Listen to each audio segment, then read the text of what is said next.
संत होने के लिए कोई सन्यासी बनना, कोई चोगा धारा करना, काशाय पहनना, ये सब आवश्यक नहीं है।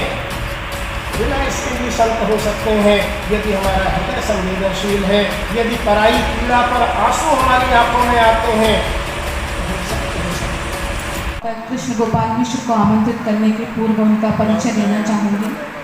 आप नर्मदा महाविद्यालय में प्राध्यापक हैं।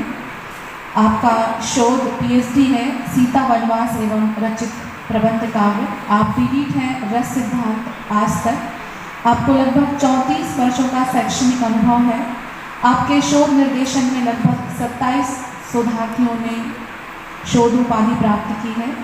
आपके प्रकाशन की सूची बहुत लंबी है जिनका नाम लेना संभव नहीं है। 8 प्रबंध काव्य, 9 काव्य संग्रह, 29 शोध समीक्षा ग्रंथ, 7 कोश ग्रंथ सहलिखित आपको सम्मान प्राप्त हुए हैं। श्री कृष्ण सरल सम्मान मध्य प्रदेश साहित्य अकादमी द्वारा छत्रसाल महाकाव्य पर, और आचार्य नंद दुलारे वाजपेयी आलोचना सम्मान रस सिद्धांत आज तक इस ग्रंथ पर।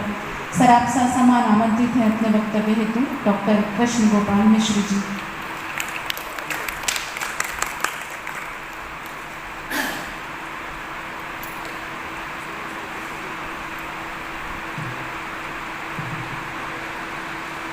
या देवी सर्वभूतेषु प्रज्ञारूपेण संस्थिता नमस्तस्यै नमस्तस्यै नमस्तस्यै नमो नमः।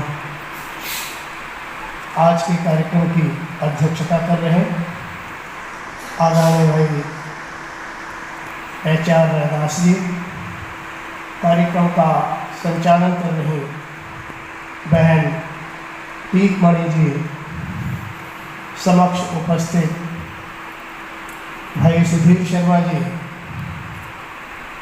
अन्य हमारे प्रतिभागी बंधु तथा समस्त उपस्थित सभी श्रोतागण। कल के विमर्श में कुछ प्रश्न निकल करके आए जो हमारे लिए विचारणीय है। जैसे एक अवधारणा आई भक्ति को लेकर, भक्ति द्रावणी उपजी लाए रामायण। इस दोहे को हम कक्षाओं में भी खूब उद्धृत करते हैं और एक अवधारणा ये बन जाती है कि भक्ति का प्रादुर्भाव रामानंद से हुआ, दक्षिण से हुआ और रामानंद जी ने उत्तर भारत में उसका प्रचार प्रसार किया। मेरा निवेदन ये है कि हम विचार करें क्या इससे पहले भक्ति नहीं थी? देखा जाए तो रामानंद जी ने, आलवार संतों ने भक्ति का पुनर्जागरण किया। भक्ति तो भारतीय समाज का सनातन तत्व है। भक्ति रामायण काल में है, रावण भी भक्त है और राम भी भक्त है। रावण शिव तांडव स्तोत्र रचता है, भगवान शिव का परम भक्त है। हम कैसे कह सकते कि भक्ति नहीं? रावण दक्षिण में है, भक्ति दक्षिण में भी विद्यमान है। राम उत्तर में है, लेकिन उत्तर में भी भक्ति विद्यमान है। रामेश्वरम की स्थापना क्या बिना भक्ति भावना के होगी? जब युद्ध प्रारंभ होता है तो महर्षि अगस्त के निर्देश पर भगवान राम सूर्य की उपासना करते हैं। वह युद्ध से पूर्व आदित्य हृदय स्तोत्र का उल्लेख है, अर्थात रामायण काल में भक्ति है। महाभारत काल को देखिए, जब अर्जुन भगवान शिव की आराधना करते हैं, पाशुपत अस्त्र प्राप्त करने के लिए जाते हैं, किरातार्जुनीयम का पूरा काव्य इस बात को प्रमाणित करता है कि भक्ति वहाँ उपस्थित है। तो भक्ति तो चिरंतन तत्व है। आलवार संत बाद में होते हैं, रामानंद बाद में होते हैं। शंकराचार्य जी तो 8वीं शताब्दी में ही 4 मठों की स्थापना कर देते हैं।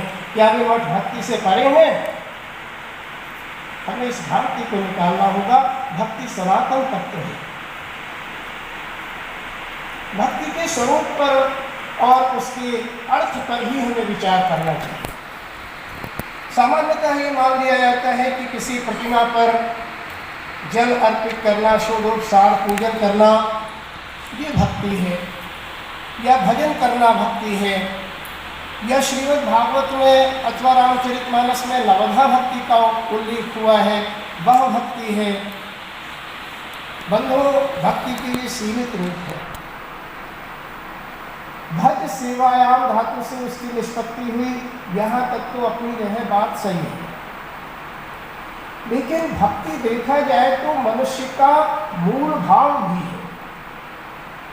हमारे जो रति श्रृंगार आदि रसों से संबंधित भाव निरूपित किए गए, केशव कहते हैं रति कहास जो शोक पुनि बहुरी क्रोध उत्साह, तो उन भावों में भक्ति का भी एक भाव है जो अत्यंत पुष्ट है, शाश्वत है और सार्वभौमिक है, सर्वकालिक है। मैं तो ये देखता हूँ कि जो नास्तिक हैं, भक्ति का भाव उनमें भी है। व्यक्ति किसी न किसी के प्रति भक्ति भाव से भरा हुआ है। कार्ल मार्क्स के प्रति उनके अनुयायियों में भक्ति देखी जा सकती है। मनुष्य का मन है जिसके प्रति समर्पित हो जाए, वही भक्ति का उदय। इसलिए भक्ति के रूप भी अनेक हैं। वो केवल ईश्वर भक्ति या भगवत भक्ति तक सीमित नहीं है, उसमें राज भक्ति भी है, उसमें गुरु भक्ति भी है, उसमें पति भक्ति भी है। अर्थात भक्ति बहुआयामी, बहुविस्तृत विषय है। भक्ति केवल हिंदू या सनातन धर्म की ही संपत्ति नहीं है। कल मोहर्रम के ताजियों के जुलूस निकले, अपने नायकों के प्रति, हसन और हुसैन के प्रति उनके मन में भक्ति है। अर्थात भक्ति को हमें इस विस्तृत अर्थ में भी देखना और समझना चाहिए। वह सार्वभौमिक है और बहुरूपिणी है। भक्ति काल में भक्ति का पुनर्जागरण होता है, ये हमें स्वीकार करना होगा। क्योंकि भारतवर्ष में सनातन पद्धति के साथ साथ जो हमारा बौद्ध मत, जैन मत, नाथ पंथ, योगी, ये विभिन्न संप्रदाय उदय हुए, तो इनके प्रभाव के कारण कहीं भक्ति हाशिए पर जा रही थी। उसको केंद्र में लाने का काम, पुनः जागरण का काम आलवार संतों ने किया और रामानंद जी ने किया, भक्त कवियों ने किया। तो वह भक्ति का पुनर्जागरण है। यह एक चीज फिर विचार करने की आती है। कल शुक्ल जी के मत पर एक मत आया था कि भक्ति को शुक्ल जी ने निराशा की उपज कहा है। मुझे लगता है कि शुक्ल जी बहुत गलत नहीं है। कारण यह है कि जब हम निराश हो जाते हैं, जब हमें दूसरा रास्ता नहीं दिखता, तब हम भगवान की शरण में जाते हैं। प्रियजन कोई बीमार हुआ, अस्वस्थ हुआ, सबसे पहले मंदिर नहीं जाते, उसको लेकर डॉक्टर के पास जाते, उपचार के लिए जाते हैं। और जब वहाँ ज्ञात होता है कि स्थिति बहुत गंभीर है, जब दवाइयाँ काम करना बंद करती हैं, तब दुआ की आवश्यकता पड़ती है और तब भक्त मन मंदिर में आश्रय पाता है, मूर्ति के समक्ष आश्रय पाता है, जिसको इष्ट मानता है, जिसकी कृपा चाहता है, आंखें बंद करके उसका ध्यान करके उसके प्रति नतमस्तक हो जाता है। दिनकर जी का रचना संग्रह है हारे को हरिनाम। कबीर कहते हैं दुख में सुमिरन सब करें, सुख में करें न करें। तो ये भक्ति अंतिम आश्रय स्थल है, जिस पर आकर चिंतित, व्यथित, निराश मन संभल पाता है, शक्ति पाता है। बंधुओं, जिसके पास ये भक्ति का संबल और शक्ति है, वो आज की इन विकट विषम परिस्थितियों में भी आत्महत्या की ओर उन्मुख नहीं होता। आत्महत्या की ओर वही जा रहा है जो भक्ति से दूर है, जो स्वयं को अकेला और निराश्रित पा रहा है। हमें अपने समाज की इस निराशा और कुंठा को दूर करने के लिए एक बार फिर भक्ति के जागरण की, भक्त कवियों के अध्ययन और अनुशीलन की आवश्यकता है। भक्ति की अंतिम शरण में ही क्यों गए हमारे कवि साहित्यकार, इसके लिए हमें भक्ति काल की पृष्ठभूमि पर नजर डालनी है। भक्ति काल की पृष्ठभूमि को सबसे अच्छी तरह से महाप्राण निराला ने रेखांकित किया। तुलसीदास रचना में 3 पंक्तियों में वे पूरे भक्तिकालीन परिदृश्य को स्पष्ट कर देते हैं। वो कहते हैं, ऊपर छाया घन अंधकार, टूटता वज्र दह दुर्निवार, नीचे प्लावन की प्रलय धार, ध्वनि हर हर। अंतिम शब्द देखिए, ध्वनि हर हर, अर्थात प्लावन का, बाढ़ का ऐसा वेग जो सब कुछ बहा ले जाना चाहता है। पहली पंक्ति, ऊपर छाया घन अंधकार। ये घन अंधकार क्या है? ये घन अंधकार है कोई भी देशी राजा राष्ट्र की रक्षा करने में, देश की जनता की रक्षा करने में समर्थ नहीं है। विदेशी आक्रमणकारी शक्तियां इतनी प्रबल हैं कि उन्होंने ऊपर के नेतृत्व को समाप्त कर दिया। यही तो घन अंधकार है। टूटता वज्र दह दुर्निवार। ये दुर्निवार वज्र क्या है? जो इस्लामिक सत्ता है वो सब कुछ निगल लेना चाहती है, आपकी आर्थिक संपत्ति निगल लेना चाहती है, आपकी सांस्कृतिक संपदा निगल लेना चाहती है, और कहीं कोई प्रतिरोध करने की शक्ति आपके पास नहीं। ये वो दुर्निवार टूटता हुआ वज्र है। नीचे प्लावन की प्रणयधार। ये प्लावन की प्रणयधार है हमारी अपनी सामाजिक दुर्बलताएं, हमारे अपने जाति पाति के बंधन, हमारी रूढ़ियां, हमारा विघटन, जिसके कारण हम उस दुर्निवार शक्ति का, दुर्निवार प्रहार का निराकरण नहीं कर पाए। इन स्थितियों में भारत का मन कहाँ जाए? वो भक्ति की ओर आता है, क्योंकि रोग असाध्य है, उपचार है ही नहीं। और भक्ति की ओर क्यों आता है? क्योंकि वह अन्यत्र कहीं गति नहीं पाता।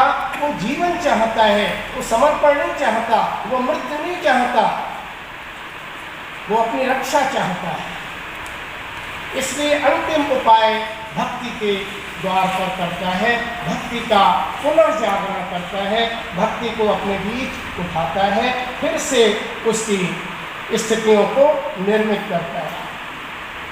भक्ति हमारे समाज की ढाल भी है और हमारी तलवार भी है। वो हमारा कवच है। भक्ति काल के कवि इसका सबसे अच्छा उपयोग करते हैं।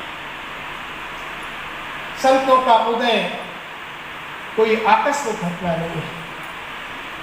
परिस्थितियां बदलती हैं, उसके साथ साथ हमारे उपचार, हमारे उपाय बदलते हैं। जब विपत्ति आती है तो उस समय हम किसी बाहरी सहायता की प्रतीक्षा अधिक देर तक नहीं करते। हमारे बीच से लोग निकलते हैं और नेतृत्व संभाल लेते हैं। सड़क पर एक्सीडेंट हो जाए, पुलिस जब तक आएगी, प्रशासन जब तक सहायता करेगा, हमारे बीच में से कोई एक आदमी, कोई संवेदनशील आदमी आगे बढ़ता है और उसे हॉस्पिटल पहुंचा देता है। कोरोना काल आया,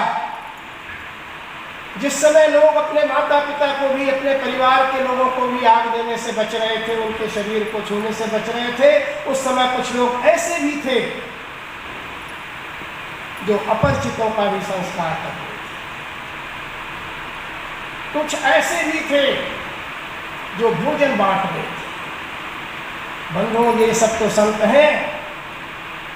अभी हमारे एक वक्ता ने बहुत अच्छा कहा था, समर्था दुबे जी ने कहा था कि संत हृदय नवनीत समाना, कहा कविन पर कहीं नहीं जाना, निज परिताप द्रवै नवनीता, पर दुख द्रवै संत सुखनीता।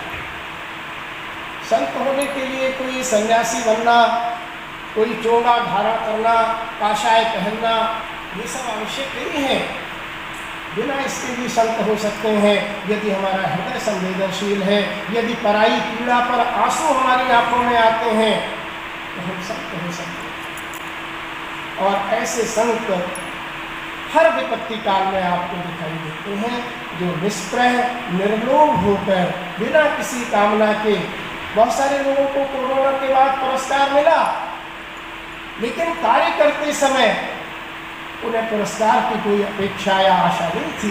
उन्होंने इसलिए लोगों की मदद नहीं की कि बाद में पद्मश्री का पुरस्कार हमें दिया जाएगा, कोई बड़ा अलंकरण मिलेगा। उन्होंने तो अपने हृदय की संवेदनशीलता के कारण उस कार्य को संपन्न किया।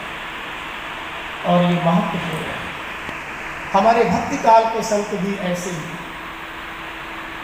वे निष्प्रह हैं, निर्लोभ हैं, निर्भीक हैं। निर्भीकता भी बड़ी आवश्यक चीज है संत के लिए। निर्लोभ भी आवश्यक है। भक्तिकालीन संत इन गुणों से भरे हुए समृद्ध हैं और इसलिए अपने कार्य को भली भांति संपादित कर पाते हैं। पर दुख का कर्ता संतत्व की कसौटी है।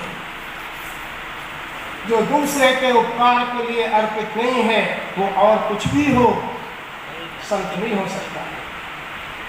संतों की समाज सापेक्षता उनको काव्य की ओर उन्मुख करती है, समाज में संदेश देने के लिए उन्मुख करती है। और यहाँ संतों की वाणी प्रकट होती है। संतों की वाणी के एक आयाम को समीक्षकों ने विश्वविद्यालयों में, महाविद्यालयों में, विद्यालयों में खूब उद्घाटित किया गया, और वह पक्ष है समाज सुधार का, सामाजिक आंदोलन का, पाखंडों, कुरीतियों, आडंबरों का विरोध करने का। लेकिन इसके साथ साथ संतों की वाणी के एक पक्ष को हम और देखते हैं। संतों की वाणी द्विआयामी है। उसका एक आयाम समाज सुधार का है, समाज को आंतरिक दृष्टि से मजबूत करने का है, उसकी दुर्बलताओं को दूर करने का है, जिसके लिए रैदास समर्पित है। समाज का एक, संतों की वाणी का एक दूसरा आयाम शत्रु शक्तियों पर सशस्त्र प्रहार करने का है। जिस समय गुरु गोविंद सिंह कहते हैं 1.25 लाख से एक लड़ाऊं, चिड़ियंते मैं बाज तोड़ाऊं, ये संतवाणी नहीं है, ये भी तो संतवाणी है जो पुरुषार्थ को जागृत करती है, जो हारे हुए समाज को फिर से लड़ने की ताकत देती है, प्रेरणा देती है। जिस समय समर्थ रामदास महाराष्ट्र में उपदेश देते हैं, धर्मा साठी महारावे राज्य आपुले, धर्म के लिए बलिदान हो जाओ, राज्य सत्ता पर अपना अधिकार करो। शिवाजी ऐसे ही खड़े हो जाते, शिवाजी के पीछे समर्थ रामदास खड़े होते हैं, संत की वाणी खड़ी होती है, संत का वो ओज तेज खड़ा होता है जो शरीर में सोए हुए उत्साह को जागृत करता है। महाबली छत्रसाल की पृष्ठभूमि में प्राणनाथ दिखाई देते हैं। और तो और कबीर तक लिख जाते हैं, सूरा सोई सराये लड़े धनी पे है, पुरजा पुरजा कट रहे तऊ न छाड़े थे।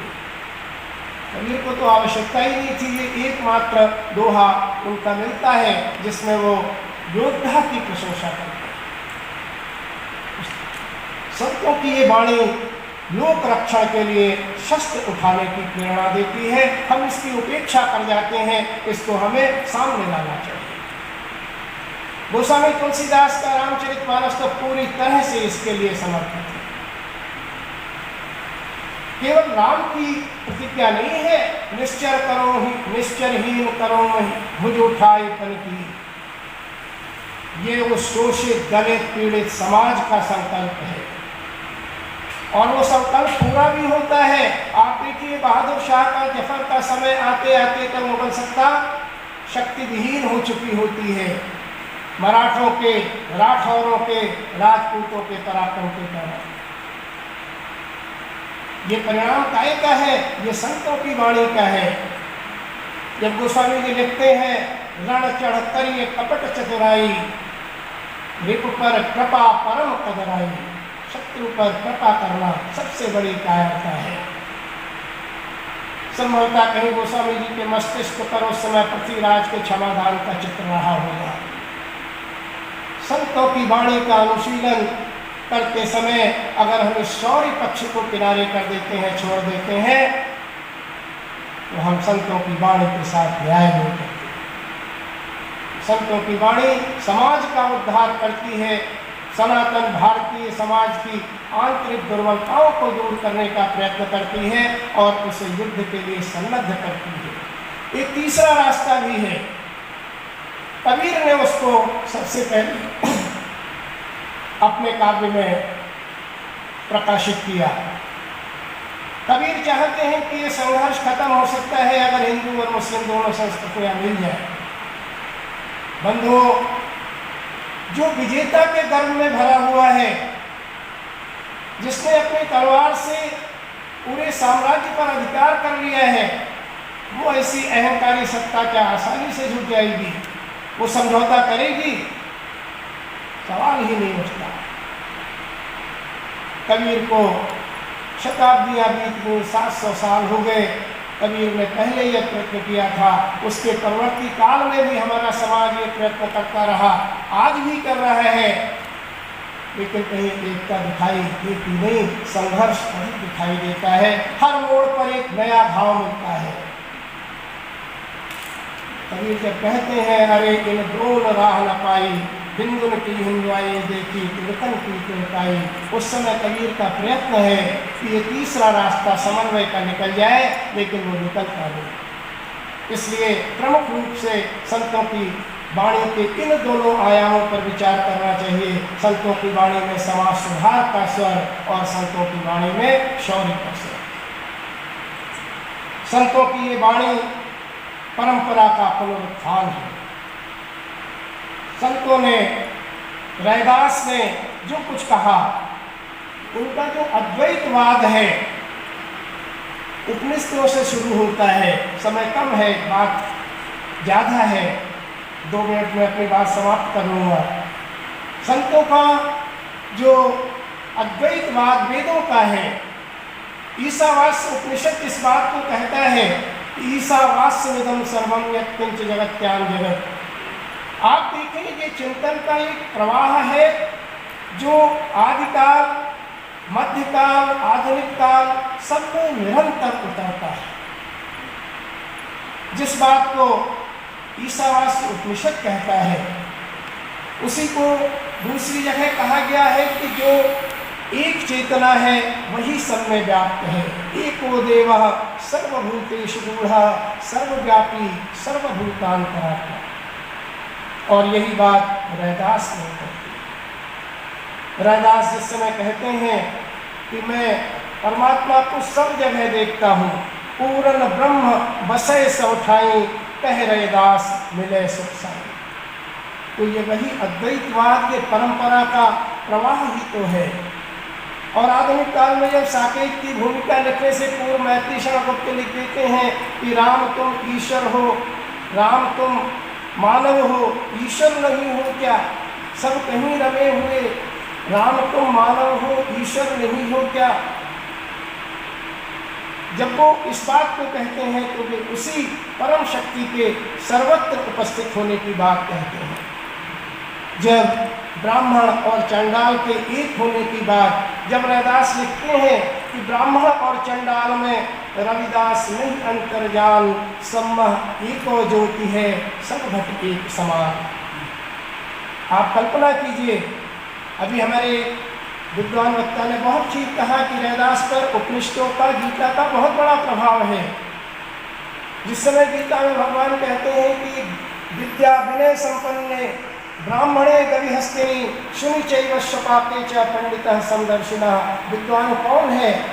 पढ़ा लिखा पोथियों का ज्ञान रखने वाला विद्वान बाद में होगा। पहला विद्वान तो वो है जो सब में एक ही चेतना का दर्शन करता है। विद्या और विनय से संपन्न ब्राह्मण गांव, गाय, हाथी, चांडाल सब में जो एक सत्ता का दर्शन कर रहा है वो ज्ञानी है। आत्मवत् सर्वभूतेषु, ये परंपरा का प्रवाह है। रैदास में उतरता है, रैदास के बाद आधुनिक काल में भी उतरता है। अद्वैतवाद का ये दर्शन भारतीय समाज के लिए सदा महत्वपूर्ण रहा और आज भी है। रैदास के दार्शनिक विचार भी इसी से मिलते जुलते हैं। रैदास जब कहते हैं कि मनुष्य और मनुष्य में कोई अंतर नहीं है, तो ही मोही, मोही तो ही अंतर कैसा, कनक कटिक जल तरंग जैसा। आप परवर्ती प्रवाह में निराला की कविता देख लीजिए, मैं और तुम। जब निराला लिखते हैं कि तुम प्राण और मैं काया, तुम प्राण और मैं काया, तुम शुद्ध सच्चिदानंद ब्रह्म में मनोमोहिनी माया।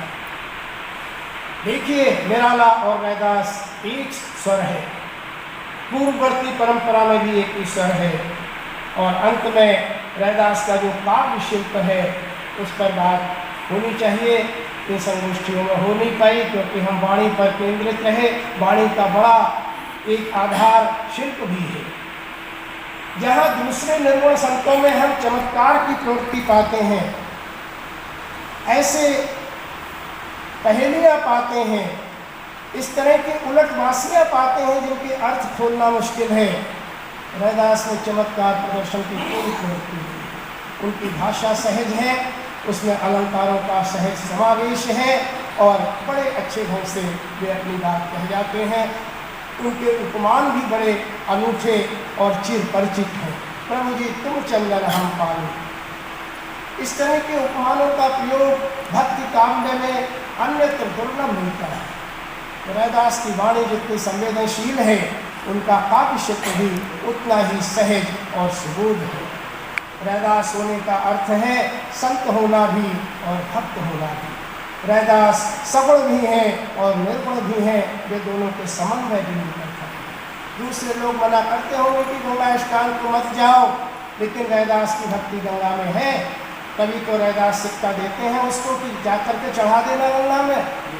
यदि रैदास की भक्ति गंगा के प्रति नहीं होती तो गंगा उन पर कृपा क्यों करती और वे अपनी मेहनत की कमाई का सिक्का गंगा में अर्पित करने के लिए क्यों सौंपते? हमें विचार करना चाहिए, समग्रता में देखना होगा, समाज को भी साहित्य को भी। हम समग्रता में देखने के अभ्यास को छोड़ रहे हैं, हम खंड में देखते हैं, ये भक्त है, ये संत है।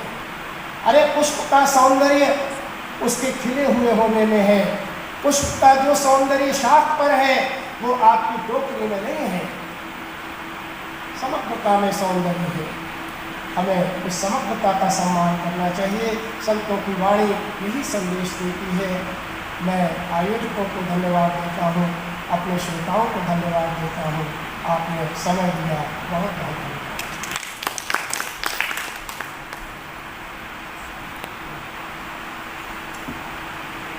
बहुत धन्यवाद आदरणीय मिश्र सर। संत परंपरा में भक्ति और रैदास के ऊपर आपका बहुत ही सारगर्भित उद्बोधन हमने सुना। आपका बहुत बहुत धन्यवाद।